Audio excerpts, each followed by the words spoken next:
je vous assure que Jésus est le Fils de Dieu. Je fais non, là, tu es dans l'erreur, je fais arrête de dire des conneries.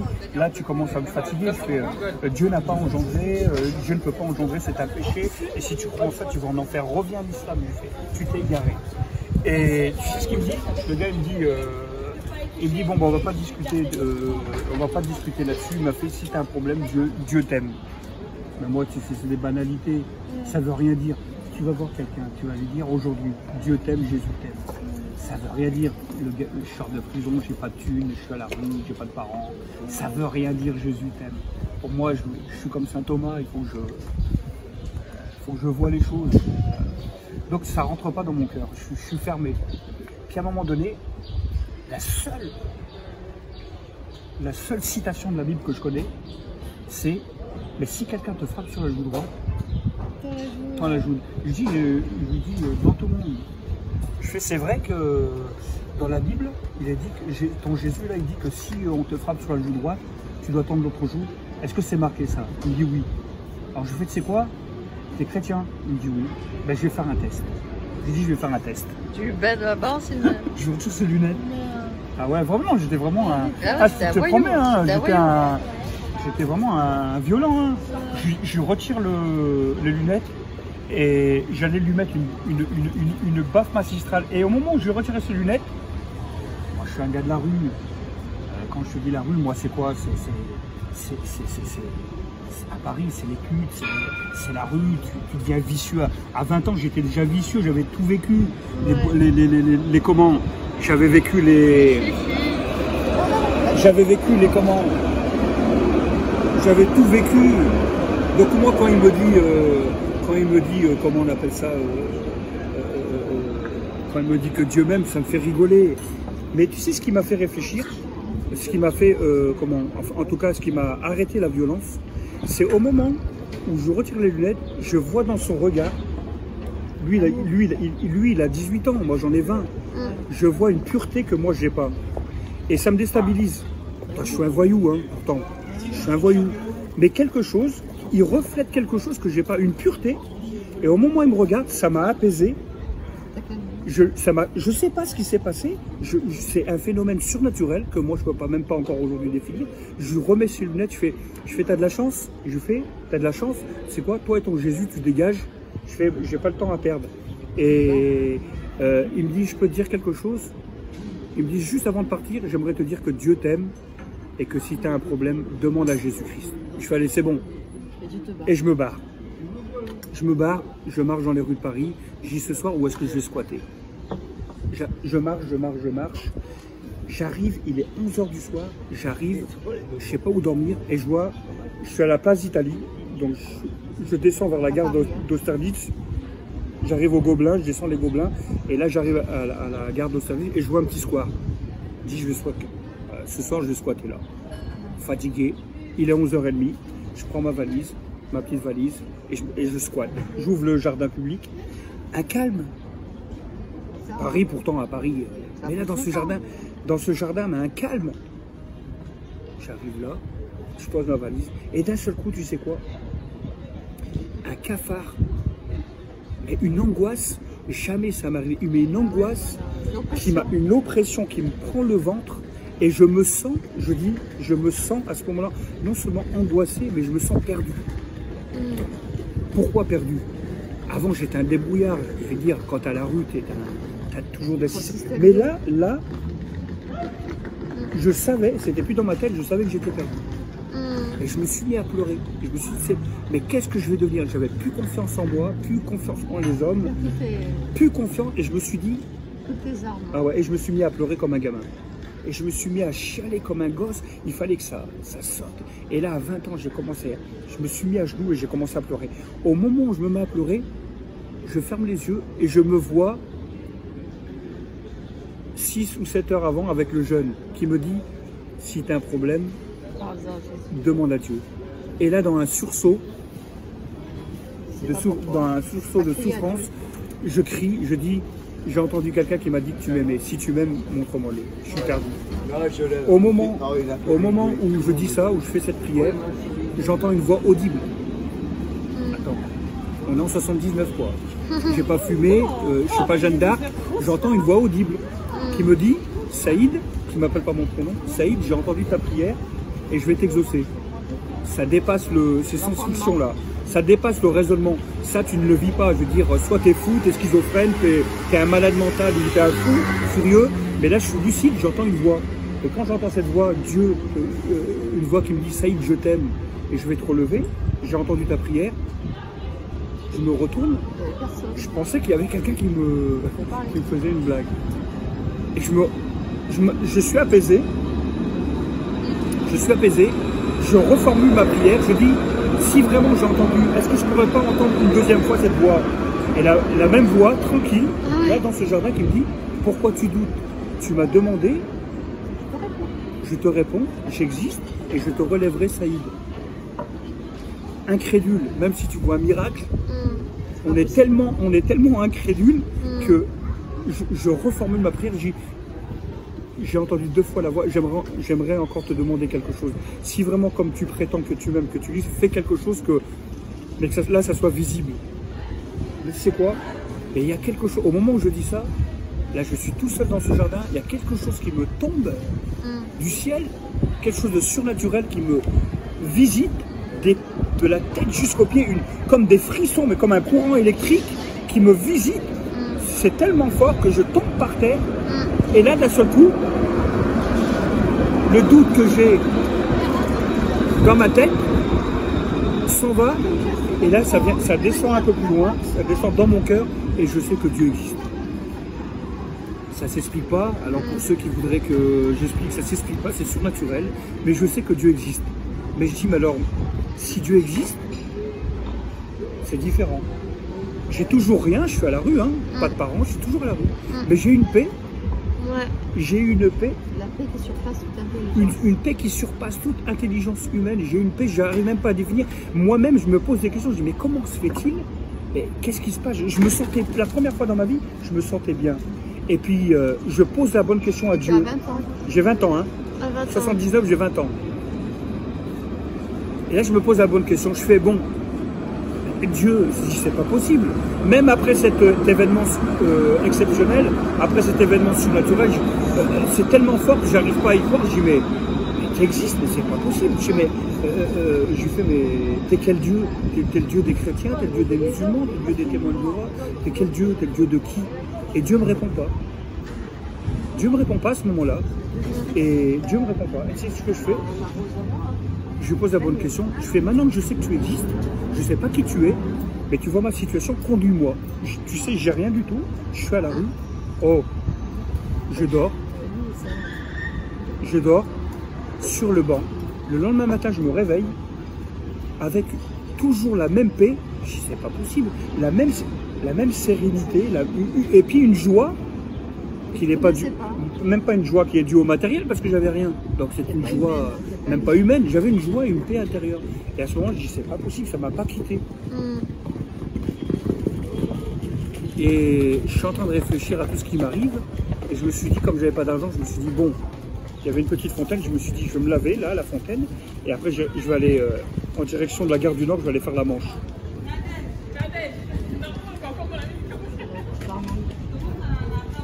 Et donc je prends direction Gare du Nord. Et à Gare du Nord, je prends le métro. Comme tous les Parisiens, je prends le métro pour aller faire la Manche.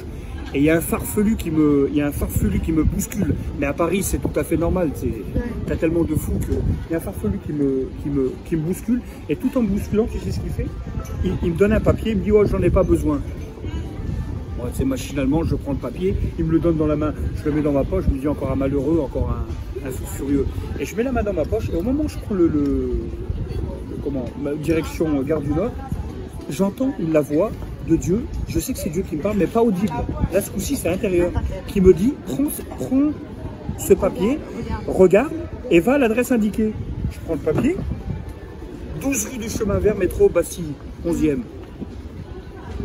Ça arrive pas tous les jours, ça. Alors, je veux bien qu'il y a du hasard, mais tu sais quoi, la voix de Dieu, la puissance, le lendemain, tout de suite le lendemain, je fais demi-tour, je dis je vais aller jusqu'au bout. C'est la première fois de ma vie que je vis un miracle surnaturel.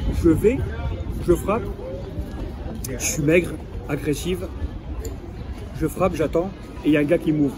Et là, aux surprises, là je vois un arabe, mais vraiment l'arabe, quoi. Moustache, frisé et tout. Hein. Et j'ai 20 ans, lui il en a 50. Et je dis, bonjour, je fais t'es qui Donc je fais t'es qui Il me dit, moi monsieur. Il me dit, jeune homme. Non, il me dit, jeune homme, moi je suis Pierre Mokhtar. Pierre Mokhtar. Il me dit, je suis pasteur. Je comprends pas. Je dis, vous faites erreur. Ouais. Je fais, Pierre Mokhtar, vous êtes arabe? Il me dit, je suis d'Algérie. Je fais, que vous êtes de mon pays? Il me dit, oui. Et je comprends pas, pasteur. Il me dit, oui, je suis pasteur parce que Jésus-Christ a changé ma vie. Je fais, vous êtes tous des malades. Je le regarde, je fais, mais... Il ne savait pas que j'avais rencontré le jeune. Je fais, comment? Il me dit, Jésus-Christ a changé ma vie. Je fais, je comprends pas. Je fais, vous êtes musulman? Il me dit, non, j'ai accepté Jésus-Christ. Je fais, oh, mais vous êtes égaré. Et je reprends mon discours. Il dit, on n'a pas le temps de discuter. Il me dit, écoute, on va pas discuter Coran. Il me dit, comment tu t'appelles? Je m'appelle Saïd. Il me dit, Saïd. Il me dit, ici, on aide les sortants de prison, les indigents, les gens de la rue et tout ça. Est-ce que c'est ton cas? Je réponds pas. Parce que pourquoi? Je veux pas tomber dans n'importe où, je veux pas tomber n'importe comment. Je le regarde et il me dit, est-ce que tu as faim? Alors là, j'avais faim. Alors j'ai dit oui. Il me dit, ben, viens manger à ma table. On mange. Et pendant que je mange, j'essaie de le calculer. Bon, lui, il a 50 ans, j'en ai 20. Et je réfléchis à tout ce qui m'arrive.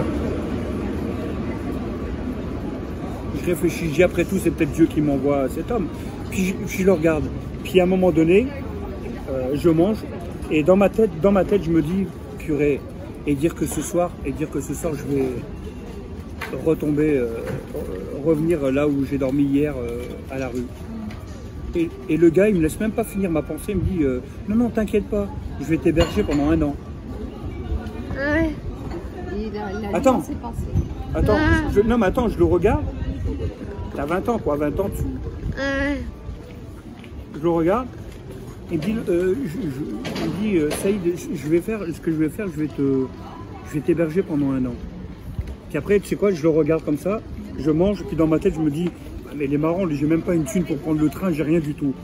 Et lui, il m'arrête, il me dit, t'inquiète pas pour le train, je vais te payer ton billet de train. Ah ouais? Non. Attends, il n'y a qu'une personne qui connaît.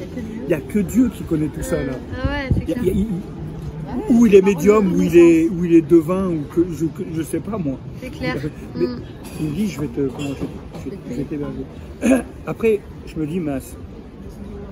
Je fais, ça va être difficile. Et puis après, je le regarde, je fais, mais ça va être difficile pour moi de travailler. J'étais un fainéant. Quand à la rue, tu penses pas travailler. Il me dit, tu sais ce que je vais faire aussi? Dès qu'on va rentrer, on va faire tous tes papiers et je vais te trouver un travail. Je vais te trouver un travail. Attends, si jamais il t'arrive ça dans ta vie, une fois. Ça y est, tu prends une claque quoi. Non mais là tu dis, bon. Là tu t'assois et tu dis, je veux bien croire au hasard. Mais là, alors là tu sais quoi? Ça fait beaucoup. Donc je le regarde et il me dit, je vais te donner de l'argent et tu vas aller à Gagny-Chénet. Tu vas prendre le train pour Bondy, Gagny-Chénet, et il y aura un éducateur qui t'attend là-bas. Je dis d'accord. Il me donne des sous, il me donne l'argent, je prends le billet de train, et je vais à Bondy, je vais là-bas, et il y a un black, c'est un black qui me reçoit, un black chrétien, un pasteur, et il me dit bonjour, il m'a dit, le pasteur Mokhtar m'a téléphoné, c'est vous le prénommé Saïd qui venez? Je dis oui. Et il me voit tellement déglingué par la vie, maigre, sans sourire. Je faisais 40 kilos, 45 kilos. C'était la mort. Il me regarde, il me dit, bon, je vois que vous êtes fatigué. Il me fait, je vois que vous êtes fatigué. Il me fait, je vais vous donner une chambre. On verra pour les modalités demain. Il m'a dit, on s'expliquera demain pour dire un petit peu votre vécu. J'ai dit, d'accord. Oh. Il me donne ma chambre. Tout ce qui m'arrive en une journée, il me donne ma chambre. J'ouvre la chambre, il est quelle heure? Midi et demi. Je rentre dans la chambre. Et là, je vois dans cette chambre, une petite chambre de 10 mètres carrés, je vois une pendule, je vois une petite table, et sur la petite table, je vois marqué la Sainte Bible. Je fais même pas attention, je laisse, je calcule pas. Et d'un seul coup, je me pose, je réfléchis à tout ça et j'entends une voix, la même voix, mais intérieure, qui me dit prends la Bible et lis l'évangile de Matthieu. Ma culture, elle est tellement limitée, je ne sais même pas si Matthieu existe. Moi, l'apôtre Matthieu, l'évangile de Matthieu, je ne connais même pas. Jamais. C'est quoi? Alors pour vérifier si cette voix, c'est vraiment. Je prends la Bible et je lis l'évangile de Matthieu. Et je suis là. Et je lis, et je lis, et je lis. Au moment où je prends l'évangile, et au moment où je lis l'évangile, je prends la Bible, l'évangile de Matthieu, c'est comme s'il y avait un voile. C'est comme. Je sens un voile partir. Et là, une compréhension. Pourquoi Jésus est venu? Qu'est-ce qu'il a fait? En quoi moi je suis impliqué, et je savais que moi j'avais à faire à quelque chose avec lui. C'est comme si Jésus me disait, je te tends la main, aujourd'hui tu peux avoir une nouvelle vie, ce que les hommes ou toi-même ne peuvent pas te donner, moi je peux te le donner. J'ai qu'une hâte, c'est finir l'évangile, me mettre à genoux et dire, j'accepte, moi je veux que tu viennes. Et c'est ce que je fais, je finis l'évangile de Matthieu, j'arrive au chapitre 28, je ferme la Bible, je regarde l'heure, j'avais mis, tu sais quoi, j'avais mis plus de 2 heures à lire. Je vois marquer 3 heures de l'après-midi, 15 heures. Je ferme ma Bible, l'évangile de Matthieu, il est 15 heures. Hein. J'ai qu'une hâte, c'est de me mettre à genoux. Je ferme ma Bible, je la mets sur mon chevet. Et au moment où je me retourne, Jésus il est devant moi, comme je te vois, il m'apparaît. Il me regarde. Rempli d'amour. Un regard rempli. Son amour, il est tellement profond que je me sens envahir d'un amour que je me mets à pleurer. Mais vraiment, je sens des frissons, enfin il y a tout le surnaturel, hein, tout le côté surnaturel. Je sens une présence que le monde ne peut pas connaître. Je me sens envahir d'un amour et Jésus me regarde. Et au moment où il me regarde, un regard tellement profond qui n'existe pas, d'amour. Et là, au moment où il me regarde, je vois le film de ma vie. Je vois le film de ma vie. Je vois ma naissance en Algérie, mes parents qui me frappaient, la délinquance. Et à ce moment-là, Jésus il me regarde toujours. Et je pleure, je me libère et je crie de souffrance. En même temps de joie, tout remonte, je suis libéré. Et puis à un moment donné, je ne sais pas combien de temps ça se passe, ça se passe, je ne peux même pas, le temps il s'est arrêté. Je vis quelque chose que personne au monde ne peut vivre. C'est une expérience spirituelle et surnaturelle. Et à ce moment-là, quand c'est fini, Jésus me regarde et me parle, il m'a dit, il me prend, il se baisse, il me prend par la main, il me relève. Il m'a dit, Saïd, je suis le chemin, la vérité et la vie. Et nul ne vient à Dieu que par moi. Et il me parle en arabe. Saïd, Sidna Isa, wal tariq wal hayat wal had, je le dis en arabe, je suis le chemin, la vérité et la vie. Il m'a dit, Saïd, j'ai entendu ta prière.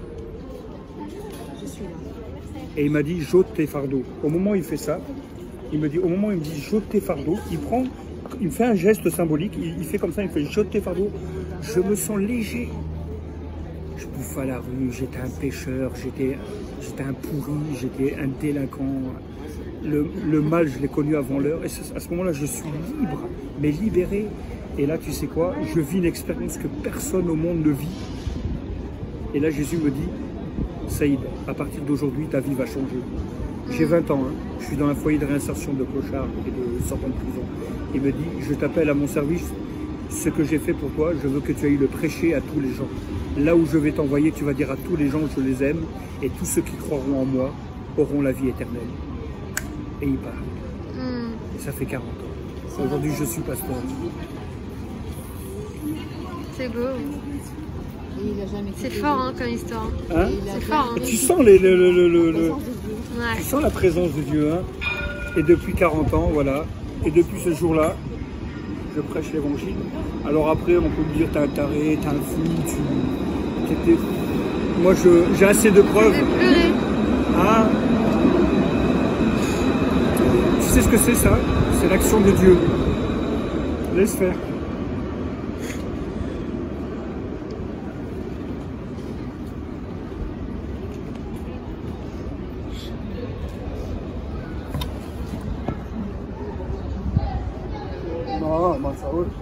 C'est fort. Parce que Dieu t'aime.